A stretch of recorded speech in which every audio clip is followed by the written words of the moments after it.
Bentrovati al meteo. Tempo ancora spiccatamente instabile sul nostro territorio, ma diamo uno sguardo più approfondito alla situazione di venerdì 6 marzo. Sul Veneto al mattino il cielo risulterà molto nuvoloso con residue e occasionali piogge.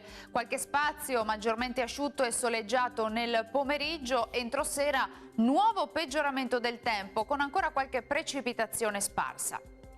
Temperature minime tra lo 0 e i 6 gradi, massime invece tra 8 e 12 gradi all'incirca.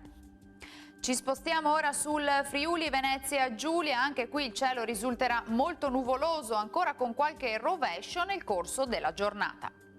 Temperature minime tra 5 e 8 gradi, massime invece fino a 11 gradi.